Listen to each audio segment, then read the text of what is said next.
దేవుని పరిశుద్ధ నామమునకు మహిమ కలుగును గాక. మరలా ఈ ఉదయకాలము దేవుని యొక్క వాగ్దానమును జ్ఞాపకం చేసుకున్నటకై ప్రభు ఇచ్చినటువంటి శ్రేష్టమైన సమయమును బట్టి ఆయనకే ఘనత, మహిమ, ప్రభావములు కలుగును గాక. ఈ ఉదయకాలము దేవుడిచ్చినటువంటి వాగ్దానము యెషయా గ్రంథము 43వ అధ్యాయము. దేవుని వాక్యము ఈ విధంగా వాగ్దానము సెలవిస్తుంది. ఆ దేవుని యొక్క మాట, నదులలో బడి వెళ్ళినప్పుడు అవి నీ మీద పొర్లి పారవు. నిజంగా దేవుని వాగ్దానం అతి శ్రేష్టమైనటువంటి వాగ్దానం. యెషయా గ్రంథం 43 ఈ 2వ వచనం, నదుల్లో బడి వెళ్ళినప్పుడు అవి నీ మీద పొర్లి పారవు అని చెప్పి దేవుని వాగ్దానం మనకు సెలవిస్తుంది. నిజంగా దేవుడు ఎంత నమ్మదగిన వాడు, ఎంత ఖచ్చితమైనటువంటి వాడు, ఎంత పరిశుద్ధుడు అనేటువంటి విషయాన్ని మనము జ్ఞాపకం చేసుకోగలిగితే చాలా అద్భుతం ప్రియులారా. నిజంగా దేవుడు చాలా ధైర్యవంతుడు, బలశాలి. భూమి ఆకాశములు ఆయన మాట చేత కలుగజేసినటువంటి దేవుడు. ఈ సృష్టి అంతటిని ఆయన మాతుగల మాట చేత కలుగజేసి మానవుని మాత్రము నిజంగా ఒక ప్రత్యేకమైన తన స్వహస్తములతో నిర్మించినట్లుగా దైవ గ్రంథములో మనం చూస్తూ ఉన్నాం. అందుకే దేవుని వాక్యము మనకు సెలవిచ్చే ఆ విధానాన్ని, ఆయన వాగ్దానాన్ని మనం జ్ఞాపకం చేసుకుంటే ఎంత ధైర్యమో, ఎంత బలమో. మరి జలములో బడి నీ వెళ్ళినను అవి నీ మీద పొర్లి పారవు అని చెప్పి నిజంగా దేవుని యొక్క వాగ్దానం సెలవిస్తుంది. ఇశ్రాయేలు నీ దేవుడు, విమోచకుడు, పరిశుద్ధుడు. ఆయన నిన్ను పేరు పెట్టి పిలిచి ఉన్నాడు. నీవు నా సొత్తు అంటాడు.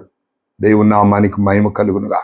మనం దేవుని సొత్తు అన్న విషయాన్ని ఎన్నడూ కూడా మనం మర్చిపోకూడదు. దేవుని ప్రేమ మన ఎడల మరి నిజంగా ఎలా దేవుడు కలిగి ఉన్నాడో దాన్ని మనం జ్ఞాపకం చేసుకుంటే నిజంగా భూ సంబంధమైన ప్రజలమైన మనను పరసంబంధులుగా చేయడానికి ఆయన కంకణము కట్టుకొని పరమును విడిచి తాను తగ్గించుకొని ఈ లోకమునకు వచ్చి మనతో మాట్లాడుతున్న మాట అతి శ్రేష్టమైనటువంటి మాటలు. నీ విమోచకుడు అంటున్నాడు, నీ పరిశుద్ధ దేవుడు నిన్ను పేరు పెట్టి పిలిచిన్నాడు. నీవు నా సొత్తు అంటాడు. నేను ఏర్పరచుకున్న నా సేవకుడు లేక నా సేవకురాలు అని ఆయన సంబోధిస్తున్నట్లుగా చూస్తున్నా. కాబట్టి ఉదయకాలం దేవుని మాటలు, దేవుని వాగ్దానము ఎంతో నమ్మదగింది అనే విషయాన్ని కూడా నేను మీకు జ్ఞాపకం చేస్తున్నా. కనుక దేవుని మాటలు మట్టి మొసలో 7 మార్లు కడిగి ఊదిన ఎండంత పవిత్రములు అనే విషయాన్ని యొక్క ఉదయకాలమున మీ జ్ఞాపకం చేస్తా ఉన్నాను. అందుకే ఆయన రాయించిన మాటలు, జలములలో బడిని వెళ్ళినా, నదుల్లో బడిని వెళ్ళినా అవి నీ మీద పొర్లి పారువు. అగ్నిలో నీవు నడిచిన జ్వాలలు నిన్ను కాల్చజాలవు. దేవుని నామానికి మహిమ కలుగును గాక. ఆయన మాటలు సుత్తి వంటివి, ఆయన మాటలు అగ్ని వంటివి, ఆయన మాటలు శ్రేష్టమైనటువంటివి.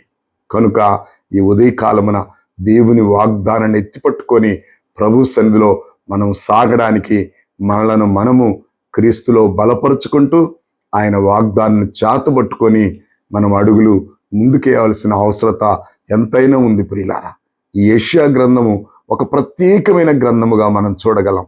యెషయా గ్రంథము దేవుని యొక్క పుట్టుకను గురించి, దేవుని యొక్క మరణమును గురించి, దేవుని యొక్క పునరుద్ధానమును గురించి 3 విషయాలు కూడా ఇందులో రాయబడ్డాయి. అంతేకాదు బైబిల్ అంతా కూడా 66 పుస్తకాలైతే ఈ యెషయా గ్రంథానికి ఒక ప్రత్యేకత, ఇది 66 అధ్యాయాలు.